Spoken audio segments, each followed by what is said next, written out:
গল্পের শুরুতে মানে আমাদের গল্পের নায়িকা তার friend Jimin, Lisa, Jennie, Yuno আর তার চাচাতো ভাই কাই একসাথে বসেছিল মাঠের এক পাশে। তারা খাবার খাচ্ছিল আর গল্প করতেছিল।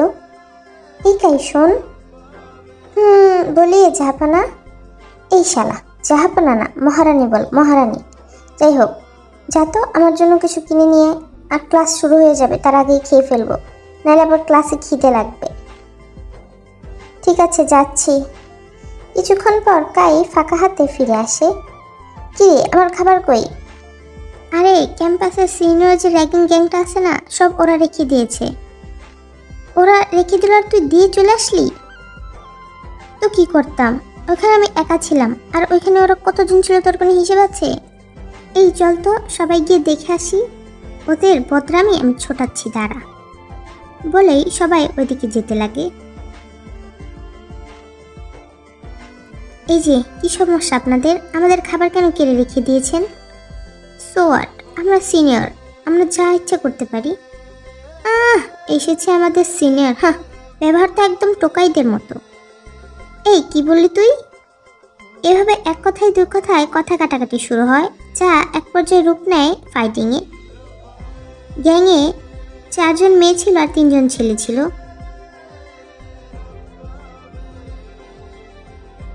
ফাইটিংটা মাঠের মধ্যে হচ্ছিল, যার কারণে আশেপাশের অনেক ভিড় জমে যায়। সব টিচাররাও সেখানে চলে আসে। তাদের মধ্যে ছিল জিয়ন জাংকুক, মানে আমাদের গল্পের নায়ক। সবার সাথে জাংকুক এসে দেখে তে ও তার ফ্রেন্ডরা ফাইট করছে। সে দ্রুত গিয়ে তে আর কাইকে সরিয়ে নেয় এবং বাকি টিচাররা ওদেরকে সরিয়ে নেয়। জাংকুক খেয়াল করে তের গালে কাটা দাগ। এটা দেখে তো জাংকুকের মাথায় রাগ উঠে যায়। সে প্রকাশ্যেই তেকে একটা চর মারে, যেটা দেখে সবাই ভয় পেয়ে যায়। তে তো অলরেডি কাঁপাকাঁপি শুরু করছে জাংকুককে দেখে। তুমি আমাকে কেন মারলে জাংকুক ভাইয়া? অনেক হয়েছে, সবাই আমার কেবিনে আসো। জাংকুক তেকে ধরে কলেজের নার্সিং রুমে নিয়ে যায়।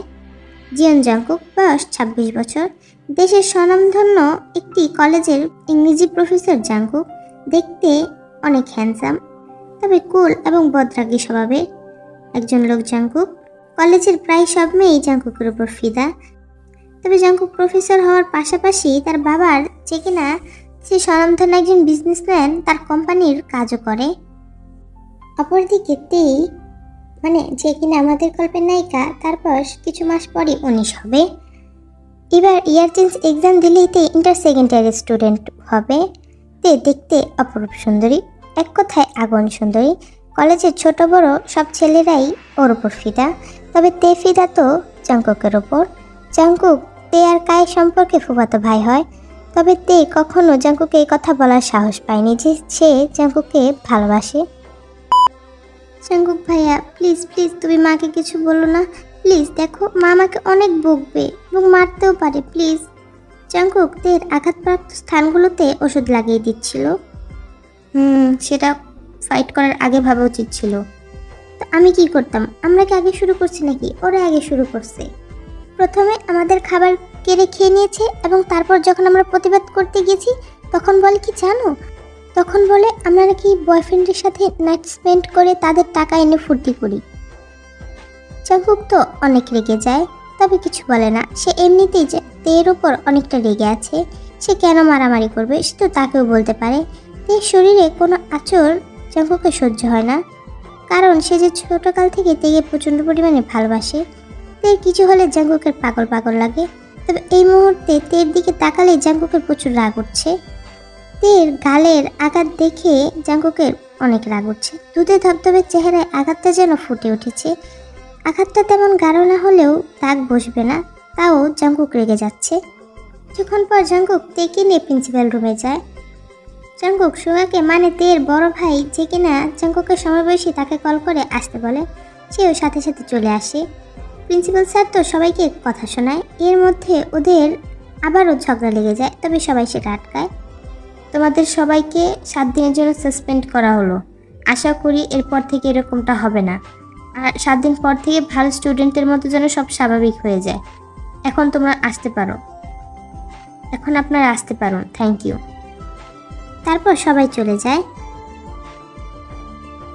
এই মুহূর্তে তে আর সুগা বাসায় যাচ্ছে সুগার গাড়ি করে।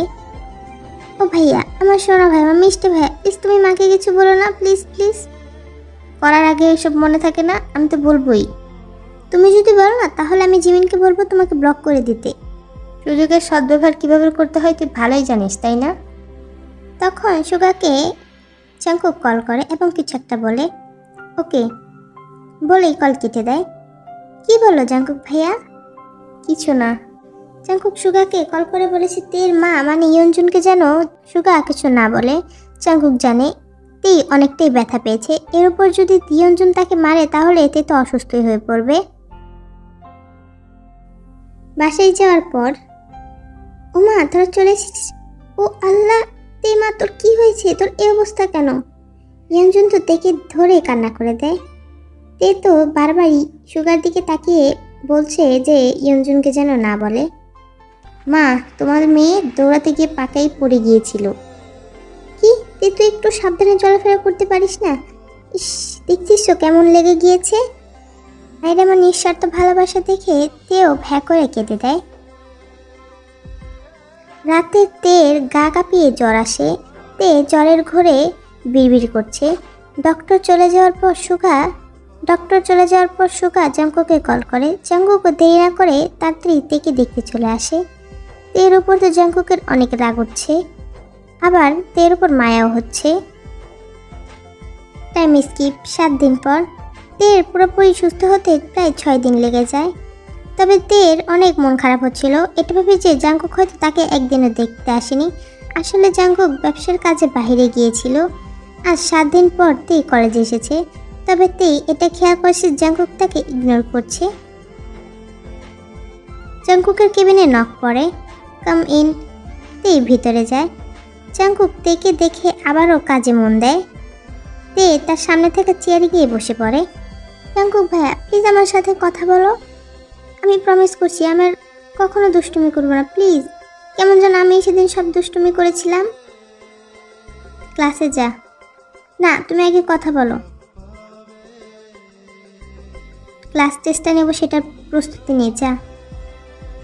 তুমি আমার সাথে কথা বলবে না তো? ওকে। তে গদগদ করে হেঁটে ওখান থেকে চলে যায়। এটা দেখে জাংকুক একটা স্মাইল দেয়। তে ক্লাস টেস্টের খাতাগুলো তের সামনে হাওয়ায় ছুঁড়ে মারে জাংকুক। বাতাসে সাদা ধবধবে খাতাগুলো উড়তে থাকে। মিস্তে, তুমি আমাকে এক্সপ্লেন করবে এসব কি? তুমি সাদা খাতা কেন জমা দিয়েছো? এই 1 বছরে কি আমি তোমাদের এতটুকু একটা অক্ষরও শিখাতে পারিনি যে তোমরা সাদা খাতা জমা দিবে? বলো। তে তো শুধু মাথা নিচু করে বসে থাকে। সে তো এটা জাংকুকের সাথে জিদ করে করেছিল। আমার তো নিজেরই লজ্জা হচ্ছে এসব দেখে। এই শিখিয়েছি আমি তোমাদের? না, আমি আর তোমাদের ক্লাস নেব না। তখন সানা যে কিনা তেকে হিংসা করে এবং জাংকুককে লাইক করে সে উঠে দাঁড়ায়। স্যার, আপনি বলতে গেলে আমাদের দেখা বেস্ট টিচার, আপনি কেন লজ্জা পাচ্ছেন? আর আমরা তো সবাই ভালো রেজাল্ট করেছি। একজনের জন্য প্লিজ আপনি আমাদের দায়ী করবেন না। আর যে এটা করেছে এটা তার ব্যর্থতা। এবং স্যার, আমাদের ক্লাস নেবেন না কেন? বরং তার এই ক্লাসটা করা উচিত না যে পড়াশোনা ঠিক মতো করে না। সানা কথাটা তের দিকে তাকিয়ে বলে এবং সবাই চিল্লিয়ে হ্যাঁ হ্যাঁ বলে। এর চোখে তো পানি টলমল করছে, কয়েক ফোঁটা গড়িয়ে নিচেও পড়েছে। এটা দেখে জাংকুক কিছুটা শান্ত হয়। সে এখন বুঝতে পারছে সে কি ভুলটা করেছে। তার এভাবে বলা উচিত হয়নি সবার সামনে। হয়েছে মিস সানা, বসো। অ্যান্ড মিস তে, সিট ডাউন। নেক্সট টাইম যেন এমনটা না হয়। কিছুদিন পর তোমাদের ইয়ার চেঞ্জ এক্সাম। এখন এমনটা করলে ইয়ার চেঞ্জ এক্সামে কীভাবে উঠবে তোমরা? জাংকুক কথাটা নরম গলায় বলে। সে যে রাগের মাথায় পুরো ক্লাসের সামনে তেকে অপমান করেছে এটা জাংকুক এখন বুঝতে পেরেছে। এটা করা যে তার ঠিক হয়নি সে এটাও বুঝতে পেরেছে। সে তেকে কেবিনে নিয়ে পার্সোনালিও বকতে পারত। এখন তের এই কান্নামাখা চেহারা দেখে জাংকুকের নিজেরই খারাপ লাগছে। মিস তে, ছুটির পর আমার কেবিনে আসো। Time skip. ছুটির পর তে আর জাংকুকের কেবিনে যায় না। সে সোজা কাঁদতে কাঁদতে তার বাসায় চলে যায় এবং এমন একটা কাজ করে যা জাংকুক জীবনেও কল্পনা করতে পারেনি। হ্যালো সুগা। হ্যাঁ জাংকুক বল। সুগাতে কি হয়েছে রে? 7 দিন ধরে কলেজে আসছে না, কিছুদিন পর থেকে ওর এক্সাম। ভাই আমি তো 10 দিন ধরে কাজের জন্য বাহিরে আছি, আমি তো জানি না ঠিক কি হয়েছে। ওয়েট, আমি দেখছি, মাকে কল করে। আচ্ছা থাক, তোর টেনশন নিস না, আমি একটু পর গিয়ে দেখে আসবো কি হয়েছে ওর। ঠিক আছে। ওরা কল কেটে দেয়। কি হলো মেয়েটার? উফ, আমি মানছি যে সেদিন আমি যা করেছি ভুল করেছি, আমার এমনটা করা উচিত হয়নি। তাই বলে ও কলেজে আসবে না? 7 দিন ধরে ওকে দেখতে পাচ্ছি না, আমার মনটা যে আনচান করছে, এটা কেউ বুঝাবে কে ওকে? বলেই জাংকুকের বাসার জন্য রওনা হয়। ইয়ঞ্জুন তো জাংকুককে দেখে অবাক। মামি, তে কোথায়? ইয়ঞ্জুন আমতা আমতা করে বলে, ও তোর মামার বাসায় গিয়েছে। হোয়াট? মামি, তুমি ওকে কেন যেতে দিয়েছো বলো তো? তুমি জানো না কিছুদিন পর ওর এক্সাম?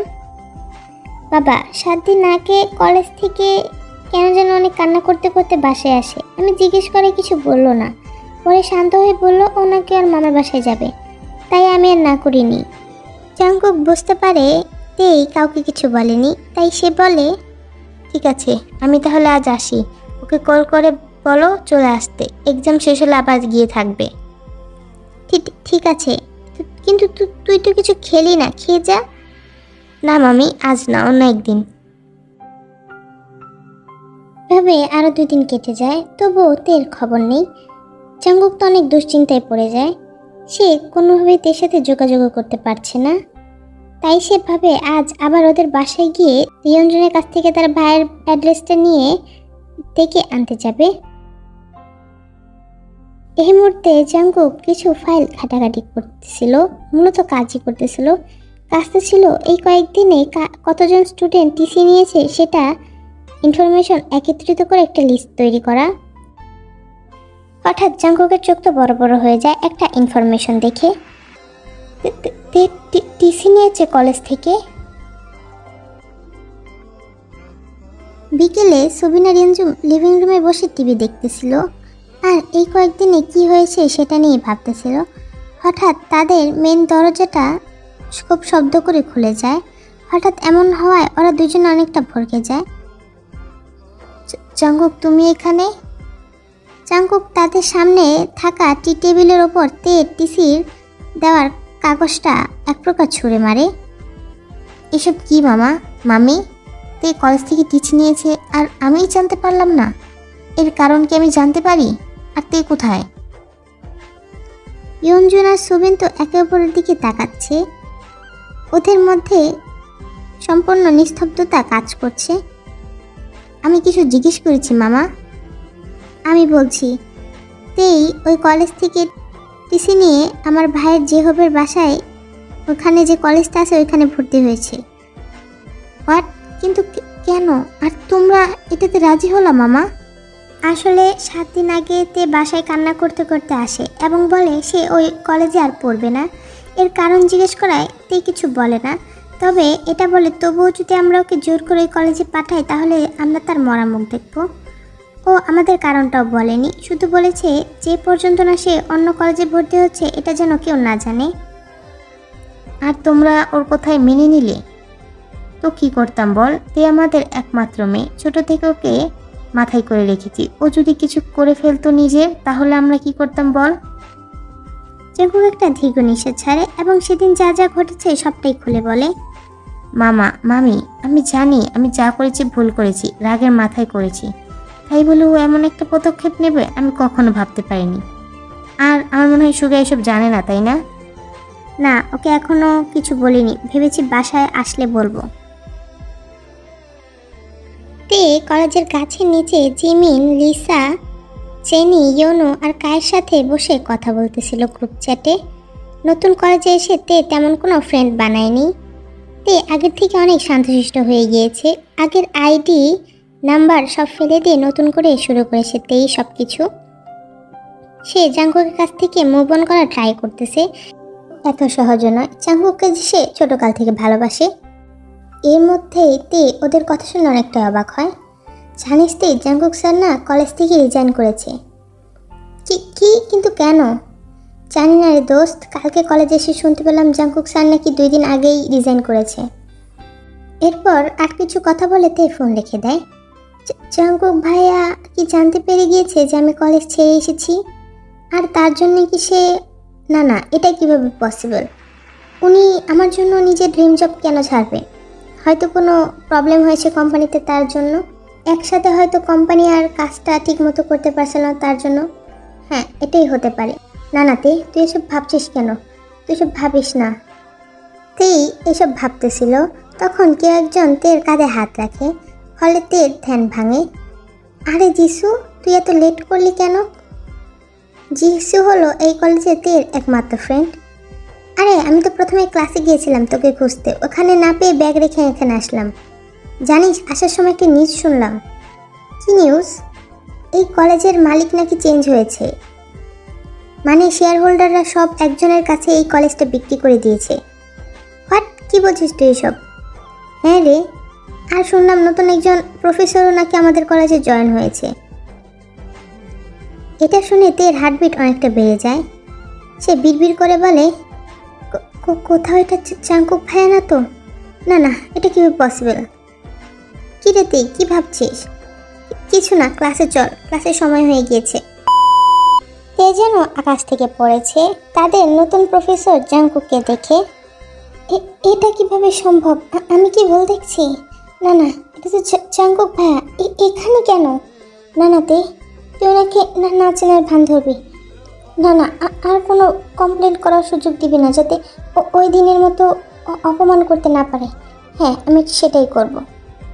জাঙ্কুক পড়ানোর ফাঁকে ফাঁকে তের দিকে তাকায় আর চোখে আর একটা বাঁকা হাসি দেয়। মনে মনে বলে, তুই কি ভেবেছিস তুই আমার হাত থেকে এত সহজে ছাড়া পাবি? এত সহজ না সোনা, তোকে তো আমারই হতে হবে। ভেবেছিলাম আমার এই প্রেমিক পুরুষ রূপটা তোকে এইচএসসির পরে দেখাবো, বাট তুই সেটা করতে দিলি না। এবার দেখতেই আমি কি করি।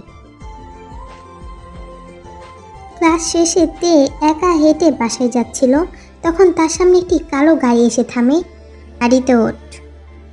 তে জাঙ্কুকে পাত্তা না দিয়ে হাঁটতে থাকে। তুই কি চাস আমি তোকে প্রকাশ্যে কোলে তুলে গাড়িতে উঠাই? যদি না চাস তাহলে চুপচাপ গাড়িতে ওঠ। এবার তে চুপচাপ গাড়িতে এসে বসে। XY রোডে আমার মামার বাসা। তে এই কথাটা জানালার দিকে মুখ করে বলে। জাঙ্কুক গাড়ি চালানো শুরু করে। কি, এটা তো আমার মামার বাড়ির রাস্তা না যাওয়ার? জানি, কারণ তুই আমার সাথে যাচ্ছিস। আজ থেকে তুই আমার সাথেই থাকবি। আমি কাছে একটা ফ্ল্যাট কিনেছি। কি? এটা পসিবল না। তুমি তোমার সাথে কেন যাবো আমি? তুমি প্লিজ গাড়ি থামাও, আমি নেমে যাচ্ছি। কেন? জ্যাকসনদের সাথে থাকতে পারলে আমার সাথে কেন থাকতে পারবে না তুই? দেখতে আমি জানি আমি সেদিন ভুল করেছি, আর আমি তার জন্য sorry. I am really sorry. দেখ, আমি তোকে ফিরে যেতে বলছি না, তোর জন্য আমি এখানে এসেছি। না জাঙ্কুক ভাইয়া, এটা হতে পারে না। আর আমি আমার মামার বাসায় থাকি, মামা তো ভাইয়ের বাসায় থাকি না, যেখানে আমার মামা মামি সবাই আছে। আর তুমি একা থাকো। একটা ছেলে আর একটা মেয়ে এক ফ্ল্যাটে একা থাকলে লোকে কি বলবে? জাঙ্কুক একটা জায়গায় গাড়ি দাঁড় করায় এবং তার এক হাতের গালে রাখে। তুই এতদিনও বুঝলি না আমার ভালোবাসা? কেন তোকে আমি এত শাসন করি? কেন তোকে আমি সবসময় আগ লাগলে রাখি? সবসময় কেন বলি যে ছেলেদের কাছ থেকে দূরে থাকবি? বল। আমার সহ্য হয় না তুই কি অন্য কারোর সাথে দেখতে? আমি দেখতে পারি না তোকে অন্য কোনো ছেলের সাথে। আমি যে তোকে ছোটকাল থেকে ভালোবাসি। কি বলছো তুমি জাঙ্কুক ভাইয়া? তো বাকরুদ্ধ। জাঙ্কুক থেকে এক টান দিয়ে নিজের কোলে বসায়। এতে হকচকিয়ে পড়ে। কি বলছো তুমি? আমার এই অনুভূতির কথা প্রায় সবাই জানে, শুধু তুই ছাড়া। ভেবেছিলাম তোর এক্সামের পরে তোকে বলবো, বাট এই 9 দিন যে আমি তোকে দেখতে না পেরে কেমন পাগল হয়ে গেছিলাম তোকে আমি বলে বোঝাতে পারবো না। পুরো পাগল হয়ে গিয়েছিলাম। আর সবটা জানতে পারার পর আমি এক মুহূর্ত ওয়েট করিনি, আমি এখানে চলে এসেছি। তোকে যে আমি পাগলের মতো ভালোবাসি। জাঙ্কুক তেকে শক্ত করে জড়িয়ে ধরে। তেও জাঙ্কুকের এই নরম রূপ দেখে নিজেকে সামলাতে পারে না, সেও জাঙ্কুককে জড়িয়ে ধরে। আমিও তোমাকে অনেক ভালোবাসি জাঙ্কুক ভাইয়া। কি বললি তুই? আবার বল। হ্যাঁ, আমিও তোমাকে ছোটকাল থেকে ভালোবাসি। আর আমিও ভেবেছিলাম আমার এক্সামের পর, কিন্তু ওই দিনের ব্যবহার দেখে আমি আর কিছু বলার আগেই জাংকুক থেকে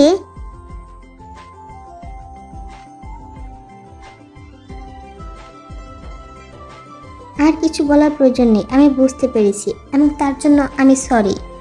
তেই ফিরে চল, তুই ওই জ্যাকসনদের বাসায় থাকবি না। আমার এটা একদমই সহ্য হবে না, আমি এটা সহ্য করতে পারবো না। কি কি? না না, যে পর্যন্ত আমার এক্সাম শেষ না হচ্ছে সে পর্যন্ত আমি যেতে পারবো না। ঠিক আছে, তাহলে তুই আজ থেকে আমার কাছে থাকবি। কি? না না, এটা কিভাবে সম্ভব? তুমি তোমার সাথে কিভাবে থাকবো? না না, এটা সম্ভব না। জাংকুক একটা বিরক্তিকর নিঃশ্বাস ছাড়ে। তাহলে আমার কাছে আর একটা পথই খোলা আছে। এই মুহূর্তে তে মাথা নিচু করে বসে আছে, জাংকুক তার পাশে বসে আছে।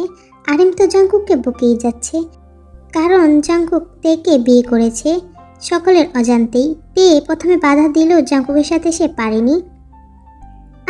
আরিম থামো তো, কিছুদিন পরেও হলেও তো দিতে হতো বিয়েটা, তাই না? তাহলে করেছে প্রবলেম কোথায়?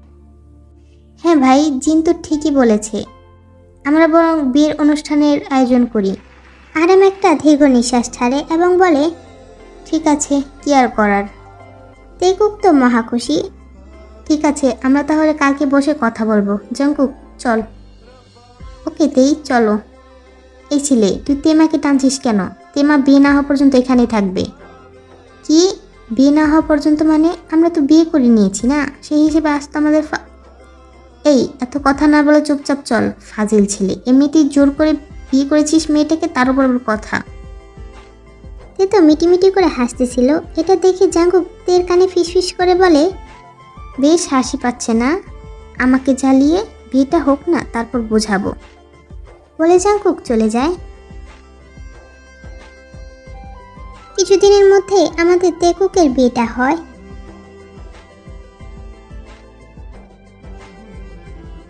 বাসর ঘরে আমাদের তেকুক বসে আছে। তে তো বিয়েতে কে কে গিফট দিয়েছে সেগুলো খুলে খুলে দেখতেছিল। তে তুই কি এখানে আসবি না? ওয়েট, আর মাত্র 10টা গিফট খোলা বাকি আছে, তারপরে আসতেছি। এবার জাংকুক উঠে তেকে কোলে তুলে নেয়। এ কি কি কি করছো? জাংকুক তেকে বেডে নিয়ে ফেলে দেয় এবং তার ওপর উঠে যায়। জাংকুক ভাই, এই এখন আমি তোর ভাই না, এখন আমি তোর বড় হই, বুঝছিস? আর শোন, দিনমোহনের টাকা সব তোর ব্যাংকের অ্যাকাউন্টে দিয়ে দেওয়া হয়েছে। সো সো তাহলে তো আমার পারমিশন এখন পাকা। বলে জাংকুক